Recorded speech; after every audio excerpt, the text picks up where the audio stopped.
दोस्तों, मेरे YouTube channel में आप सभी का स्वागत है। आज इस वीडियो को आप कभी भी कहीं भी देख के आप अपनी तैयारी को कर सकते हैं। तो आइए, मैं आपका समय बर्बाद नहीं करती हूँ, हम सीधे पढ़ाई की ओर आते हैं। तो आज का हमारा विषय है वर्ण। जैसा कि आप सभी जानते हैं कि हिंदी भाषा में सबसे पहले चैप्टर आता है भाषा। ठीक है, तो भाषा की जहाँ हम बात करते हैं तो हमारे भारत देश में जो है हिंदी भाषा में 22 भाषाओं को संविधान में स्थान प्राप्त है। और हमारी हिंदी भाषा की लिपि जो होती है वो देवनागरी लिपि होती है, उर्दू की फारसी होती है, पंजाबी की गुरमुखी होती है और अंग्रेजी की रोमन लिपि होती है। ठीक है, तो भाषा का मैं एक अलग से वीडियो बना दूंगी जिसमें उसके बारे में जानकारी होगी। आज हम पढ़ेंगे वर्ण। ठीक है, तो वर्ण जो होती है भाषा की सबसे छोटी इकाई होती है।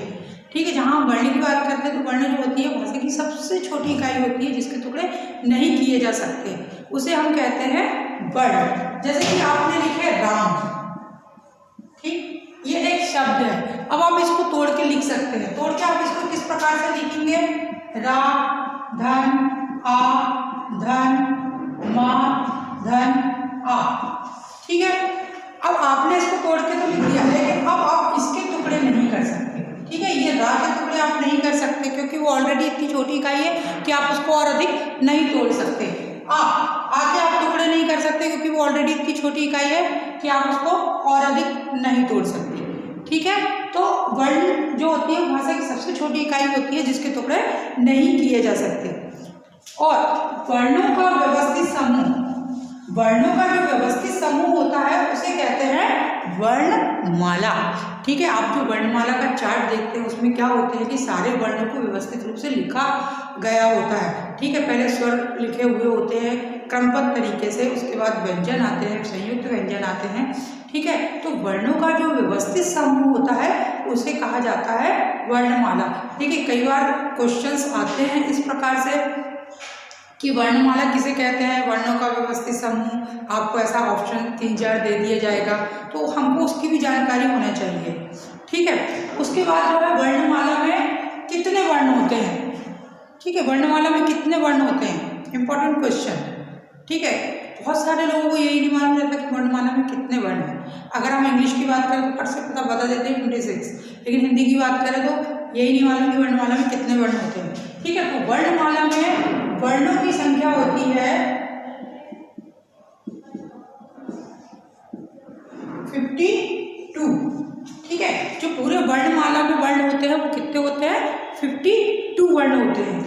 ठीक है, अब इनका जो पूरा वर्गीकरण किया गया है वर्णमाला के चार्ट में वो मैं आपको यहाँ पर बताऊंगी कि किस प्रकार से वर्णमाला में इसका वर्गीकरण किया गया है। तो देखेंगे आप, जो आ ई उ ऋषि ए आई ओ औ। ठीक है, आ से लेकर औ तक। ठीक है, आ से लेकर औ तक जो है वो अगर आप इसको काउंट करोगे तो इसकी संख्या कितनी है? 11 है। ठीक है, संख्या कितनी आ रही है इसकी? 11। ठीक, तो ये जो 11 है ये क्या है? स्वर है। 11 क्या है? ये स्वर है। देखिए, कई बार आपको कंफ्यूज रहता है कि 10 स्वर होते हैं, वीवीसी का होता है या नहीं होता है, कि 11 स्वर होते हैं कि 13 स्वर होते हैं। ठीक है, अधिकांश लोगों को ये पता होता है कि 13 स्वर होते हैं। तो 13 ऑप्शंस में कभी भी आप मार्क नहीं करेंगे। ठीक है, हमेशा हिंदी वर्णमाला में 11 ही होते हैं, संस्कृत में 13 स्वर होते हैं। ठीक है, तो आपका जो राइट आंसर होगा वो क्या होगा? 11 स्वर होते हैं। ठीक है, तो ये हो गए आपके आ से लेकर औ तक 11 स्वर। ठीक है, उसके बाद जो अम और आहा बच रहा है, अम और जो आहा है वो क्या है? इसकी संख्या कितनी हो गई? 2 हो गई। संख्या कितनी हो गई इसकी? 2 हो गई। ये क्या कहलाते हैं? अयोगवाह वर्ण कहलाते हैं। क्या कहलाते हैं? अयोगवाह वर्ण। ध्यान दीजिएगा, क्या कहलाते हैं ये? अम और आहा अयोगवाह वर्ण कहलाते हैं। ठीक है, इसके बाद आते हैं आपके का, खा, गा, घा, इंगा। ठीक, का, खा, गा, घा, इंगा। आपको वर्णमाला पूरी याद होनी चाहिए। ठीक है, का, खा, गा, घा, इंगा, चा, छा जा झा इया, टा ठा डा ढा ड़ा, ता था दा धा ना, पा फा बा भा मा, या रा ला बा शा, सा शा सा हा। अब आप देखेंगे का से लेकर हा तक। देखिए मैं इसलिए यहाँ लिख रही हूँ ताकि आप लोग को पता रहे कि कहाँ से कहाँ तक के स्वर होते हैं और कितने होते हैं। तो ये का से लेकर हा तक क्या होते हैं, ये व्यंजन होते हैं। क्या होते हैं, ये व्यंजन होते हैं। का से लेकर हा तक क्या होते हैं, ये व्यंजन होते हैं। अब आप इनको काउंट करोगे, जोड़ोगे तो ये कितने हो जाएंगे, 33 हो जाएंगे। कितने हो जाएंगे, 33। अब आपको ये तो पता रहता है कि 33 व्यंजन होते हैं, लेकिन कहाँ से कहाँ तक होते हैं कई लोग बता देते पूरे आ से लेकर ज्ञानी तक। ठीक है, तो आपको ये ध्यान रखना है कि का से लेकर हा तक ही क्या कहलाएंगे, आपके व्यंजन कहलाते हैं। ठीक है, इसके बाद जो छा त्रा ज्ञा और श्रा, ठीक है, ये चार जो व्यंजन है, छा त्रा ज्ञा और श्रा, ठीक है, इनकी संख्या कितनी हो रही है, 4 हो रही है। ठीक है, और ये क्या कहलाते हैं, संयुक्त व्यंजन कहलाते हैं। ठीक है, क्या कहलाते हैं, संयुक्त व्यंजन कहलाते हैं।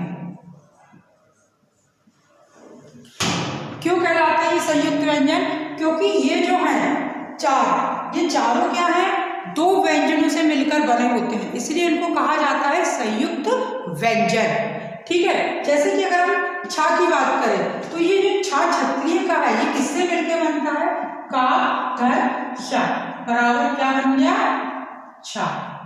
ठीक, अगर हम त्रा की बात करें तो ये क्या होता है, ता धन रा बराबर त्रा। ठीक, और हम ज्ञा की बात करें तो ये क्या बनता है, जा धन इया।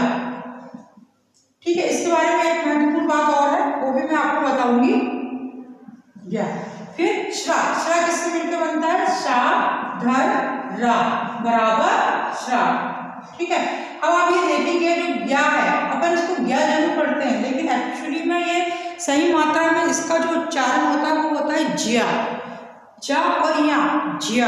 आपने कई लोगों को बोलते हुए सुना होगा कि जिस प्रकार हम इसको यज्ञ बोलते हैं तो वो लोग क्या बोलते हैं, यज्ञ। यज्ञ मतलब ये जो क्या ज्ञानी का है, ये ज्या, इसका उच्चारण होता है ज्या।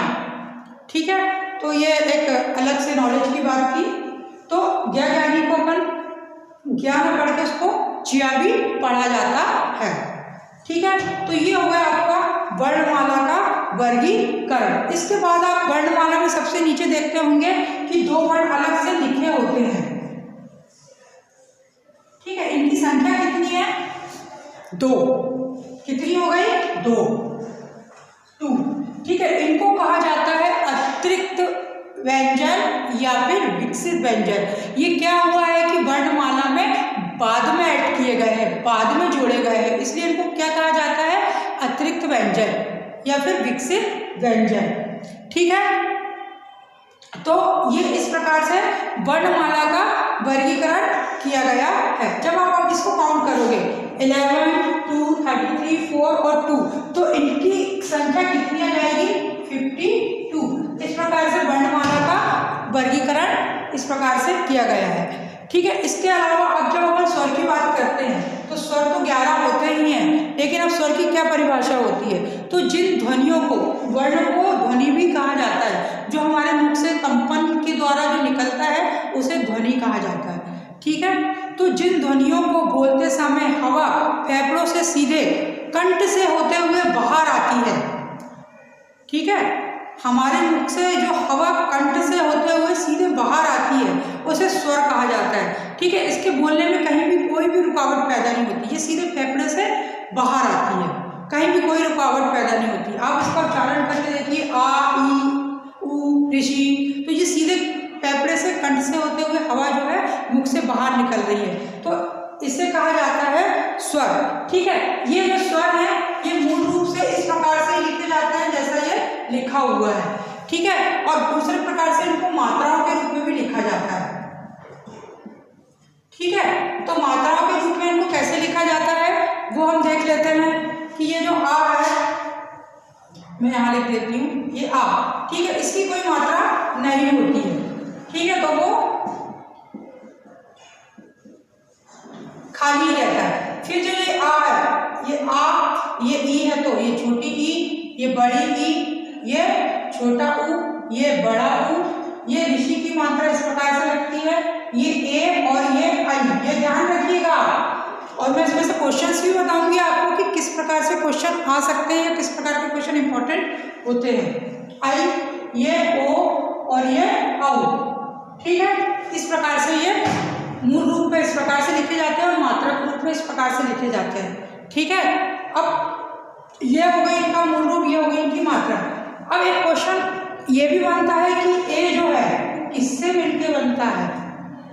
ठीक है, ये अभी फॉर एक के एग्जाम में क्वेश्चन आया था कि ए जो है वो किससे मिलके बनता है। ठीक है, तो हमें ये जानकारी भी होनी चाहिए, हमें हर प्रकार की जानकारी होना चाहिए कि हमारे कोई क्वेश्चन छूटे ना। ठीक है,